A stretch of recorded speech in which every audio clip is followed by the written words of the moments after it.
Hello everyone, back here at the corner of South 29 Road and M55. I'm Brian Farmer with another edition of the TheGroveCast. I have on my left, or your right if you're here looking at the camera here today, AJ Aaron Fekete, his honor barista. What do you go by like around the house? King Fekete? To my little 3-year-old, soon to be 4 actually, and the 28th is boss. Okay, well good. And Daddy-O, but I prefer to give people the option. AJ Aaron, been AJ growing up my whole life until I became an adult, and then the whole Aaron thing took over. So around town, it's a little bit of both, and it's kind of convenient. But I prefer to have that option for you. Adulthood ruins all the nicknames, doesn't it? I mean, you can have some cool nicknames till you become an adult. Now you're Mr. Fekete. You never really contemplate about changing your name until you become an adult. I know. You had that fake one growing up, you know. Boss and Daddy-O sounds a whole lot better than this other stuff. That's right. I like that one. And your daughter, listen, if you haven't met Shiloh, she is an absolute angel from heaven. She is the sweetest thing. I love her to pieces. Appreciate that. Awesome. You can definitely catch her at her store. Trying to hustle some coffee beans. Probably that's the only reason why people come in is because she's there, you know, because it's fantastic. Coffee's on the side there, but yeah. So Aaron opened up. He is, in case you don't know, for all our Cadillac watchers and listeners here to the podcast, he is the proprietor, the owner, the founder of Ally Coffee. You can see that by his hat, which I have a hat from that as well, and his shirt, and also the product placement here, the mug that I bought around Christmas time that I love and appreciate very much. So you tell us a little bit more. First of all, get into your story. You're from Cadillac originally. That's right. And so, born and raised in Cadillac. My first barista position was when I got into the whole coffee thing, and that was when I was around 13 years old, 12 or 13. I don't know how many years ago that is now. I'm starting to purposely lose count. Right? Yeah, just don't worry about that. But in the end, it's been over 2 decades I've been working around coffee. But that was downtown Java, and it was from that job a passion grew. You know, I loved the culture and of the coffee, the community that it created, the relationships that were built, and from that day I had kind of a dream to own my own coffee shop. Yeah. At least I wanted to, and I was thinking I want to go to school for business, education, entrepreneurship, to go that route. And this is stemming off a childhood of, I was the kid that would set up lemonade stands to get my Skittles money, sure, Starburst cash, and or walk around the block to cut the grass. And so I was always kind of doing my own thing, never just sitting around waiting for allowance money to be handed to me and just going out and getting it myself. So it does take a certain individual to eventually start your own business. Mm-hmm. But starting from that point onward, and once I got into university, skipping all the way towards the end of that, I did a study abroad in Africa for 6 months, lived with a host family there, and that kind of opened my eyes. Having moved back, I just see and viewed the world very differently. And it was from that day, with only a semester remaining to go at my university, I got the itch to want to travel again. Before I was going to go for a master's and get locked into the American system. You have to work 5 years to get those 2 weeks, if not paid, right? So I figured this is my best time. Backing up, though, I was working at another coffee shop. I worked at 7 or 8 different ones, up into the point where I just mentioned now, wanting to travel again. And I explored some resources. I ended up finding through my sister-in-law's sister a connection to Bangladesh, which used to be a part of Pakistan. It's in Southeast Asia. Found a Christian man over there, American guy, who started the first coffee roasting business in Bangladesh. It's only a few months old now. So I decided to email him after finding his email off the web and a few other places, but the coffee roaster to me was something I was more excited about. 2 weeks later, I had an email in my inbox saying we were looking and praying for somebody like you to come around. Would like to, tell me more a little bit about yourself, but, things work out. We'd like to give you a salary. Because at this point I was thinking, my coffee shop money I'm going to have to spend, but now it's looking like that can be stretched out a little farther. Right? So that's kind of how the whole process began, and it was there where I got the full circle of the coffee experience. When we first started with that business in Bangladesh, it was called North End Coffee Roasters. We had 1 cafe, 14 staff, and by the time I had departed, we had 6 or 7 cafes and over 200 something staff. Wow. So we just blew up in success, multiple wholesale accounts, helping others set up, their own cafes. So really, even at Platinum plated a resume for me in terms of business experience, but not only that, the full circle of the industry. So you got a crash course in it, and you just got put you right where you needed to be for your dream to happen. So that was probably like coffee college for you there, wasn't it? That's exactly what I was thinking before he even said it. Maybe you're telepathically, sending that no message. idea of the abilities I have. Somehow it is funny how that works out. Somebody scratches their nose, and then all of a sudden you're scratching your nose starts to itch when you watch it, right? Or you're thinking of somebody and they show up 5 minutes later, but hey, that's not what I'm skilled in. I was thinking of you about 10 o'clock this morning, and here you showed up, so that was funny. I love it. Yeah, that's awesome. But yeah, it's the experience with that, I think, is you go to university. I spent a lot of money there, just kind of following what they kind of teach us to. Hey, what are you going to do when you're older? You just go because you feel like, some way you have to. But to me, this was definitely more valuable. I would say my education background got me to that point, just so I don't feel as bad when I pay my bills. But hey, you didn't lose. It wasn't experience is key. A piece of paper is not as valuable unless you know physically how to do something. So it's how you get that experience. Doesn't matter. It's the experience. Exactly. So volunteering, I definitely would encourage that for people even now.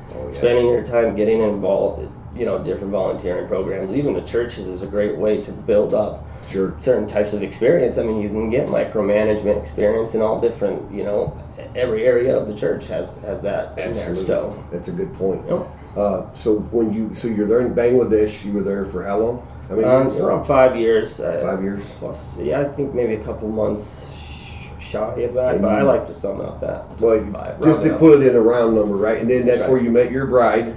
Yes, I actually met, as soon as I moved to Bangladesh, within a few months, I just felt, even from before that, God was really blessing me in that process, as I mentioned from that email. Getting to Bangladesh, receiving a salary and the invitation openly like that was reassuring. And so I met my wife, who's South Korean citizen. She was working over in Bangladesh as well. She just arrived there recently, but within the first couple months, and fell in love really quick. I was the one who was a little slower on that. I didn't want to break her heart. I'm just overseas now. I'm in a vulnerable position, but lo and behold, that flourished. I knew what I wanted in a wife, and I could see it all over her. At the same time, the business that I was working with, I was getting paid more and more and more. I was getting more responsibilities, and just everything was, for me at that point, I felt like my life was opening up like a flower in springtime. Yeah.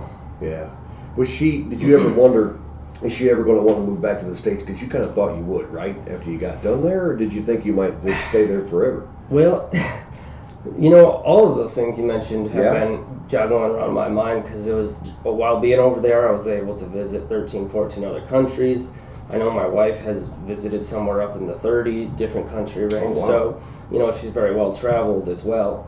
But due to the reason, we came back is from a terrorist attack towards the end of my time there. Actually, I was supposed to be flying back this day after being in Korea, picking up my wife and newborn girl, to fly back to Bangladesh. And I woke up somehow unusually early and just happened to check my email. And I had an email from my boss saying not to come back. Right now there's a hostage situation, and this was maybe 100 yards, and I'm not exaggerating this, from my boss's house, where 20 foreigners were being held up at a restaurant that we wholesale their coffee to, that we also visit quite regularly. It's very much an expat type of restaurant, and also within a quarter mile from where we're living anyhow. And so this was during the rise of ISIS, or ISIL, however you like to refer to them. Sure. And it just kind of, for me, it really stopped everything that we had going on over there, because I also have recently, maybe a few months before that, invested into my own little sister project, which was coffee in a tea bag. And it was called True Joe, and which actually, that same similar idea, this last year won the Product of the Year award in the World Coffee Expo, and I was hoping that would have been me by now, but I had to cut my time short. You can say you had a hand in it, though, right? You had a hand in that, right? I mean, at least you got it out there. The person in the U.S. it's a different story, I'd imagine, but at least what I wanted to do was offer coffee quality coffee, real coffee, specialty grade coffee to the community, the poorer community, in a way that they're familiar with, because it's a tea producing country. So now what do? We decided to leave due to it's already a difficult place to live. Right. And so our options now were my wife. Well, we have a newborn, so we can't really join my wife's company that has multiple locations all over the world. So it's either Korea or the USA. For a lot of reasons, we chose the USA. I already knew, in my hometown with my experience, I had kind of in my pocket the idea of doing something with coffee, but I knew I had a lot of business experience too, so I just knew we had a little bit more freedom and flexibility in the U.S. to explore. Yeah, so. And coffee has become such a commodity. It's always been a big deal, but it maybe just now my eyes have been open to it in the last 10 years with the depths of it. I would just be a guy. I love coffee since I was like 12, but whatever. I didn't really understand the whole thing of it. Do you like black coffee? Black coffee. I still do. I never put anything in it. Yeah, that's amazing. That's why my hair fell out. But hey, that's a different story. God knows the numbers on your head. That's right. I don't want him to take too long counting them, so I let him. They're right. He can help other people. He was already tired of counting them. He's like, dude, we got to do something about this. So, but in the last 15 years anyway, I've realized the depth of it to the point that I have become a coffee snob. Sure. That's exactly what I am. Great. I am an unabashed coffee snob. I can taste a bad cup of coffee and think, I don't know what hole they found this in. It's dirt water. Well, and that's the advantage of drinking black coffee. You're able to pick up on that much more quickly. Whereas, if you continue to put milk or sugars and stuff in there, it's much harder to pick up on. And I really tell a lot of people that, putting milk and sugar in there is often because they're just having the wrong coffee. Coffee at a specialty grade level and roasted well, and there's a lot more bad coffee out there than good coffee. You got it. It has its own sweetness, and it's a gentle acidity, and you can tell by actually eating or trying the husk of the coffee berry, which is called cascara. Cascara, it's the husk. It's very sweet, like cranberry or raisin, and we sell that at our store as well. Oh, nice, nice. I think we have an issue with that. It could be even more like the gospel, right? You have to doctor up the gospel to make it go down. If you're having to doctor up your coffee, it's not the coffee you need to be drinking. How about that? Right there. See, that's it. I was gonna get you here, but I know I don't want to do that with your hand. No, listen, America. If you have to doctor up your coffee, I guess that's between you and God. But I've always been able to drink it black like that. So I want to get into another part of it, but I want to get back into the coffee science of it, because I know you have something with your new company. You've been downtown now on Mitchell Street there. That's right. Where the new G&D is going in. Perfect placement right in there, where they're coming Absolutely. in. That area is being rejuvenated really well. And how long have you been there? Since March, well, physically we've opened up our store in March 2019, but I've actually had the shop for a year and a half, maybe even 2 years before. It's really interesting, having a business it's almost like, a lot of people kind of wish they've kept a diary or a journal more consistently, or recorded their dreams, more consistently. Yeah. And, at least I've always kind of liked that concept and never been able to do it well. But, having a business, you really do have to record stuff. And I found like, from just a short month, not even a full year, that, the number of ways that the Lord has blessed this business and now being recorded, it's truly cool. So yeah, the building itself, we love it. It's a great situation. We have the opportunity to buy it here this year. Good. It's got a couple apartments above it. But 2 months after I had got that arrangement, which I was already over the moon with, because there wasn't much else available downtown due to the economic, uptide, it's going really well. I got the wind that G&D is coming next door, and I'm just like, oh my goodness, how many more cartwheels can I do right now? Yeah. This is great. It's going to balance out that part of the downtown, increase foot traffic, and provide a lot more parking space. And I'm glad you got a good spot. You were in there roasting for quite some time, I remember, and then even selling coffee from there. And then when you got the opening going and started you can go inside there, everybody. There's always coffee on at Ally. We'll get his address for sure, and number and hours and stuff here at the end. But it's always just a pleasant place to walk into. And Shiloh will greet you at the door. I've been told it smells really good. It smells I'm getting kind of numb to it, but I bet. Is that true? Is it hard to? It is, but what I like to do is smell the coffee like one day after it's been roasted, because it's releasing all of these gases. And I encourage you guys to come in and smell that too, because it's not the same smell you get when you have it on the shelf or when you just grind it. It's a different smell, but it's much more pungent and very satisfying. If you're in a bad mood, you got a headache, or just come and seriously come. You can smell the beans. We don't charge for it. You hear that? The cure for a headache is walking into Ally right there. That's and it. If you smell it, you're going to want to drink it. If you drink it, you're going to want to buy it. There you go. Absolutely. But, you have to forgive us right now, at least for our current setup, because, being so new, we have a lot of plans right now of developing, but we're kind of going in phases. So phase one, we open up retail so people can come in, buy the beans, hear about what we're doing, see the roaster, which is actually pretty neat. I'm recording everything on a graph. I love when customers walk in while I'm roasting. I think that's great. Yeah. And but we're eventually going to turn it into a cafe, unlike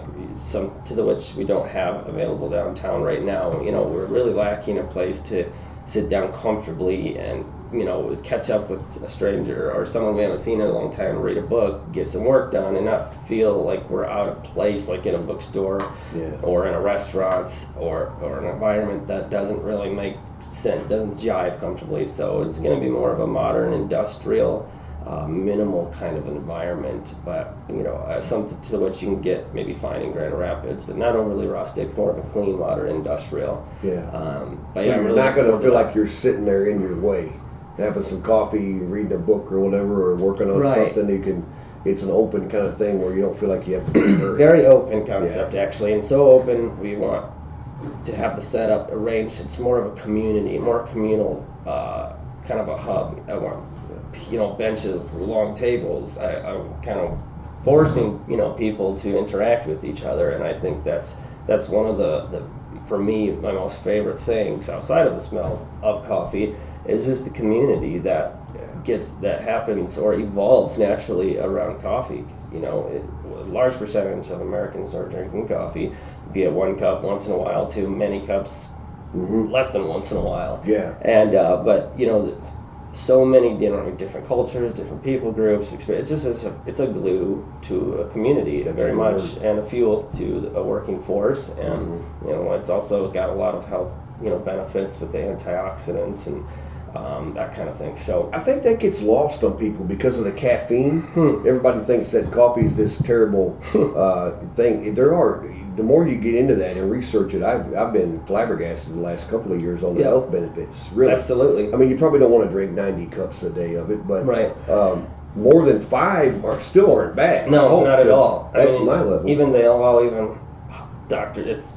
even pregnant women who are pregnant are even allowed to drink up to 1 to 2 cups a day. I believe it's around 1, but some people's cups are this big. Don't go over 1. Don't say age made you do it. No. Most women still opt out of that risk anyway, and which I also recommend. But that's what they're saying.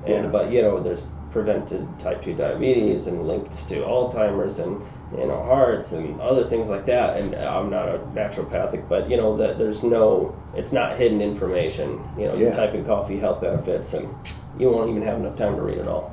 So when you try to bring it all in, the 3 main questions I wanted to ask you first of all was coffee itself, because there's so many choices out there and they're all the best if you ask them. Let's forget about the name brand stuff we've heard all of our lives on the shelf. Now, I'm not going to mention those names because I don't want to get sued, but you can kind of tell their thing. They mass produce where they get theirs from. When you're talking yours and some of these other companies that some people might know and other places that go, where are the areas of the world that have the best coffee? Is it even possible to grow it in America or no? Well, Hawaii, right, Kona, which is good stuff. Absolutely, but that's the only place. It does take a certain environment. But where the best coffee is, I'm gonna actually kind of refer to a quote. When we first launched, I was in the paper, and what I said was, "There's no such thing as the best coffee," which a lot of people make the claim to. Right. I would love it if you said our coffee's the best, but inside it's not. But there is such thing as better coffee, and that's what we're doing. Right. And why is it not the best too? Well, also because coffee is very, very individual, and that's why it's hard to put a finger on what is the best. It's actually, that's what I love about it, and it kind of extends into the whole communal thing is now we get to talk about what's best for you, because we have different flavor, or each origin has different profiles, if highlighted well within the roaster, that are very unique and distinct to every origin and processing method. That makes it so diverse, a large spectrum. So I really like when people come in and they're not too sure. I ask them a couple questions and I'm able to kind of help guide them into a coffee and maybe throw a couple free samples in for our first timers, so that they can really have a nice range, to try. So, but a couple of my favorites really though would be I like Colombians, Brazils, a lot of South Americans, mainly because they're lower elevations, very gentle acidity, and they're just known for being more sweet, just simple sweetness, chocolatey type of sweetness, and a little bit of nuttiness, and nothing too extravagant, such as high mountain or high elevation Ethiopians or Kenyas and Congos, which have some amazing attributes, especially some Ethiopians, and some florals and berries and fruits. It's some people, even me sometimes, I'm still shocked by how, coffee can taste like this. You wouldn't believe it. Whereas Indonesians, the climate there is very humid. It creates a lot more depth and boldness or heaviness in the cup, like a Sumatra. You've heard of Sumatra. So the weather plays a lot. Yes, Sumatra was absolutely. Really, that plays a huge role in it, right? So you've got to have the climate, which is why Hawaii is probably the only place in the U.S. proper that can do that. That's right. And you're into Bali pretty good, aren't you? The Bali beans. Yes, we're direct sourcing that one. I think we got connected to this gentleman, his name's Troy, with Bright Java, to get our Bali. Our end goal with this business is to, having been expats before, my wife and I, we would love to be able to have the opportunity to travel again, but we'd like to be able to do it by going to coffee producing countries or regions and working with existing farmers, helping to improve the coffee quality that they have by just a few simple changes is usually all it takes. Get it up to a specialty grade level, which is a certain score or above. All of our coffee at our place is specialty graded coffee, and bringing the gospel and the love of Jesus Christ, mainly, and to these regions, and also being able to support them financially in the long term by generating a nice healthy lifestyle for them, bringing that coffee back to Cadillac, Michigan, and then connecting the consumers to the end product, which is the ultimate fair trade, which direct source. So Bali, we're direct sourcing that from what I would say now is a friend of ours, and he's actually a retired Marine. He's from the USA, Marine Corps, sorry, and he moved his family, 5 kids, over to Indonesia to do what I just mentioned, work with farmers. He's got a love of coffee that he's developed over the years, being in the Marine Corps, and he's now selling it into the U.S., and we've developed a great relationship. I actually got connected to him through another missionary he's a pilot with MAF. They are I believe the only pilot plane agency, NGO, or nonprofit organization, at least a Christian one, that have planes and amphibious aircraft, and they are able to get to remote regions, whereas others are not able to. And so once in a while he comes across coffee people, and so that's how I got connected with him. He shot me his contact, and it was really cool how that happened early on. I wasn't expecting a direct source link right off the get-go. It's been a great seller for us as well. I love how you're integrating in generosity and the love of Jesus, which I know is at the core of who you are, your relationship with Christ and your wife, being part of your church, First Baptist, being there. I met you, when you were working there at Java. Got to know you then. Got to know your mom first. Your mom's a beautiful, wonderful person. And so got to know you through that too. So now here we sit just because I drink twice coffee. A day, right? I know, right? But I love how that connects, because there's so many ways to get involved and show people the love. And isn't it great how your two loves come together and become who you are? You get to spend your days working on both of those. Absolutely. I truly believe, and it's biblically probably what you might be better at being able to reference where in the Bible, but the Lord will give you the desires of your heart if you acknowledge Him first in everything you do. And coffee has been a big passion and love of my life before, after Christ, of course, and my family. And here I am doing it. I didn't have a lot of money. I had zero money. I just had ambition. Ambition is what got me overseas to have this opportunity, and a lot of people are waiting for opportunities to fall out of the sky. You know, like somebody who wants a job but doesn't want to have to work for it. Yeah. You know what I mean? Good luck for the with money. that, right? And I get it. It'd be nice to have money growing on trees and falling out of the sky and those things, but that's not how it works. And you know, here in the USA, being in a middle class or even lower class status, you really do have the means and tools and resources to be able to climb out of that with hard work and opportunity. And the internet's a very valuable source for that, and that's how I got overseas and led me to this whole thing. So. Sure, here you sit.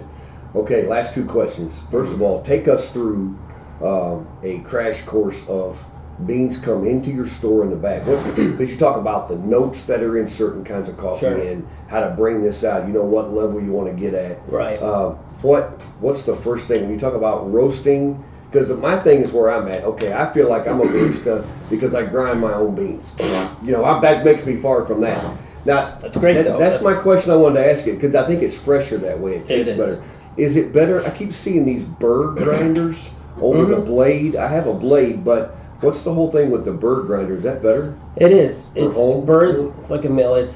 A burr, more like, let's imagine this is a rock, it kind of is right now, and it's more rolling over it, and the coffee grounds are going to be all consistent of size, so it's more gentle that way, whereas, and this is key, consistency of the grind particle size of your coffee is one of the many variables going into the quality of your coffee, but a grinder is an important thing regardless, even if that's all you have is a blade grinder, it's a start. Because what blade grinders, they just pulverize it. Yeah. And if you look at it after 10 seconds, you're going to see all types of different sizes. But, burr grinders, they're more expensive. You can get a hand crank one very, cheaply. But, entry-level electric burr grinders, you're going to be up in the $100, $150 range, and then it quickly climbs from there. But, like your mattress we were discussing earlier, you invest a lot of time into your sleep. And I believe our sleep, as much time as we're spending on our beds, you want to invest into a mattress, even if you feel like you don't have the means. It's one of those things it impacts you every day. Well, if you're a coffee drinker and you think you're going to be drinking coffee for a number of years, why not treat yourself to a better cup? And you might find that you might not have to buy this expensive artificial creamers that are adding to your cholesterol and gut rot and sugars and stuff, because you're having a better experience by spending not much more, getting yourself a grinder to start.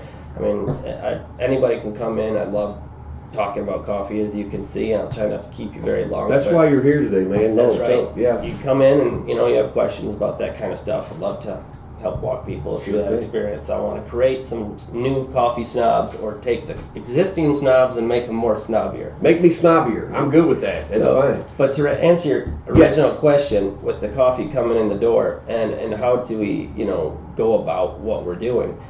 Same thing goes when I'm ordering it. With the coffee that we have, right now we have about 7 different origins, but when I'm ordering, I'm trying to piece together what I'm going to be doing. So I'm looking beyond, an exciting moment. I want to try that. No, it's not just that, but I get a little giddy like that, and hopefully we'll get to a point I can purchase like that. Yeah. But I have to have a means of being able to blend for an espresso, and for me there's certain core elements in there, depth and sweetness, and to hit a lot of points on the flavor wheel, but also to have a few maybe exotic somethings or other that are going to be different elements that I don't already have in my espresso. So at least when it comes to roasting, people will often ask me, well, how long does it take, to roast? At least in my roaster, it also depends what I'm intending to do with it. The same bean, let's just say Colombia, I might take it to a medium level, 417 degrees, with a few roasting techniques differently than I would to put it into an espresso, or as a single origin. But our range typically is from around 11 minutes all the way up until even 16 minutes. I tend to not push the 16-minute mark too often. 15 more or less, but that's kind of the range of where we're roasting coffee at temperatures from 405 degrees up to 465 degrees, which is nearly on fire. Yeah, you don't want to do that. You don't want to burn it. I like it dark, but I don't like it burnt. Right. So what does roasting do? Roasting is bringing out whatever the flavor of the whatever level you're doing. Good question. Right? Yeah, so coffee, it goes through a process. When you drop it in, it's absorbing the heat, and then from there it begins to rise in temperature. Green coffee has, when received commercially, has about a moisture content of maybe 13% around. And what's happening now is the moisture content is emitting, it's going away as the coffee is expanding and changing color, and like we call the Maillard reaction, which is also something that happens when you're cooking steak or caramelizing onions. Is the sugars in the coffee begin to caramelize, which is the browning that you see in the coffee, which is a very important stage in the process. It's happening, and then it reaches to a point around 380 to 392 degrees Fahrenheit we're talking about, and Celsius, where the coffee has absorbed as much heat as it possibly can, and now goes and exothermic. It's producing its own heat. It's called the first crack. Some people have heard of that. Even if you're not a roaster, it's very critical for us at that point. Keeping track, it's where coffee is its most, vulnerable position. It's producing its own heat, so we're not driving it as fast as we would begin with, but that's kind of where a lot of the major development happens, is from that point. But if you bring it to, there's actually a second crack if you bring it past the light roast stage and even a medium roast stage into around 428, 435 degrees. Okay. And there's a second one as well. See, I didn't realize interesting. I didn't realize the levels were that high. I mean, I heard roasting, but I had no clue. So that's very informative. And we graph everything on a computer, and it's interesting. If you were to come in, and I welcome you to come check it out. What I'm telling you now, you can see on the graph what it's kind of doing. It would make more sense, and I try to do that live once in a while. I've done it a couple times. I'll try to do that a bit more often. If you go on our Facebook, like us, or follow us, and you'll be able to get updates from us that way, and see some things like that as well. Yes, don't forget, it's Ally Coffee Company, Coffee Roasters. Ally Coffee Roasters. Right. Our website is Ally Coffee. We're in the process this year of doing a lot of development within our website. I had to reserve the name before it got stolen out from under me, so we already have a website up there, but this year we'll be introducing a subscription and like a membership to those subscribers to create a community and teaching people how to cup and cupping or tasting, scoring their coffee, having a digital journal and trying to create a community that way. And cuppings is something we want to do as well when we have a cafe. That is really going to help educate the community. As this is allowing us to have 3 or 4 different coffees in the spectrum to sit down and take our time with them, and people will easily see that there's differences there, but then learning how to express and verbalize those differences. That's the key. So you know what you're looking for and talk about it, and being able to do that. And I love how you're bringing that here to Cadillac too, which is very good. So you're roasting there. You have all the different style. You got the Facebook page, the website. You're talking about a subscription service now, because a lot of the higher end coffees are doing that anymore. That's so right. Every month you just get it brought in there. So you're looking at starting that. Absolutely, right? Yeah. We're looking at that as a means for convenience, but also a way that people can save money. I think that's an important element of this process. Is we want to have ways that customers can save a few bucks by creating a convenient lifestyle for themselves, and at the same time, what I just mentioned was I don't believe anybody's doing yet, so I know this will leak out, but we should be well ahead of that leak in terms of creating this community or this membership platform from those who subscribe to us, with that. I want to be your first one. I'm signing up right now. So there you go. Yeah. You can sign up my cast. You got it. Yeah. This is how tough he is. He had surgery yesterday, and here he is talking to me today. That's right. Coffee's a great uniter. Everybody says, hey, come over for a cup of coffee, or hey, can we meet and talk over a cup of coffee? Or that's right. A lot of wars have been settled over coffee, I think. Sure. Or even started. Depending on what kind you like, right? Just to interject too, for non-coffee drinkers, we have that cascara, the coffee husk, which is great as a tea as well. So I do non-coffee drinkers. Don't you worry, I got something for you. Breaking news! I didn't know that. All Absolutely. Right. Hey, fantastic. Yep. How'd you get the name Ally? Tell everybody. You told me before. All the Cafe Beanes or Java Joes were all taken up. Yeah, Coffee's right. been available in the U.S. for a long time now. So I was sitting in the living room months after not coming up with a name, and this evening I was looking in the corner of our living room, and my father, and a side note here, used to make lights out of old bottles, unique bottles, and he would bring them to craft shows. And this one, there was just a simple bottle, but it had a brass or copper cutlet over the bottle, and the cutlet was just so vibrant. These eyes were just glowing. And if you look at an owl's eye, they're very pretty. They're very powerful and strong. They can see a lot. They have to see in the dark. Anyway, now I was like, owl eye. When you're looking for a name for your dog or your gerbil or your kid, you just start spitting names out, and you'll know right away whether or not you're kind of moving it to phase 2 or phase 3, sharing with somebody. Mm-hmm. And I like the sound of it. Owl eye coffee roasters. I knew I wanted something to do with nature, but not Great Lakes. There's a lot of that kind of thing around here. So, but I asked my wife. I said, hey, don't ask me what it means. Just how does it sound? And then that sounds nice. So I kept it because I've been in the process for a long time. And but can you connect it with coffee? Absolutely. Sure. Owls often associated with wisdom. It kind of picks up your senses, your alerts, and it's a stimulant. And so coffee doing that. Owls are awake at night and wide-eyed. Yeah. Coffee can help you with that too. So I love it. I love it. It's like it's looking right at you.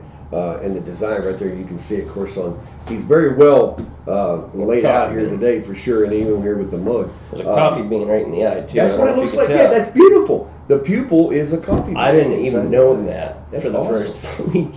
A friend of ours did that, and he's like, "Did you see it?" I'm like, "Yeah, it's all right." Don't you think, of course, with your business acumen as well, you got to have something that sets you apart in a crowded market, because there's a lot of different things when it comes to where you're at in this market.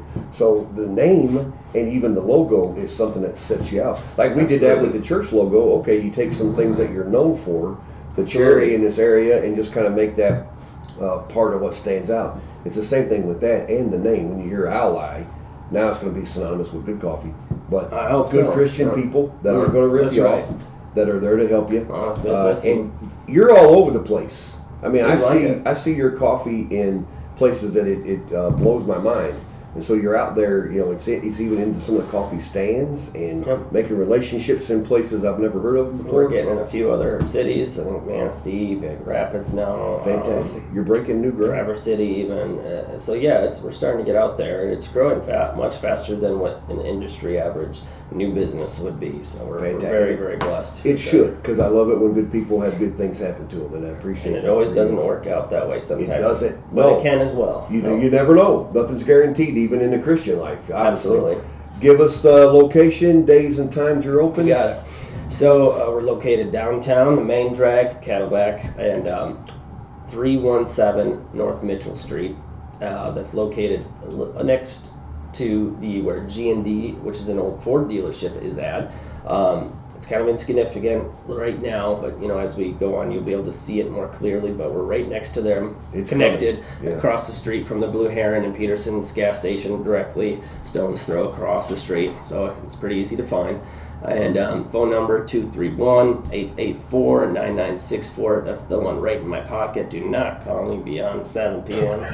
He carries that phone with him. You can always text message too. That's the convenient. There's a lot of ways to contact people. Our Facebook, Owl Eye Coffee Roasters. You can message us there. We get back to you, my wife or myself. And our information also is on Google. It has our store hours, and we like to try to keep Google and Facebook updated. Definitely follow us on Facebook, because we often throw out promos and discounts that we don't otherwise promote, and we try to do that every once in a while, reward people, or giveaways.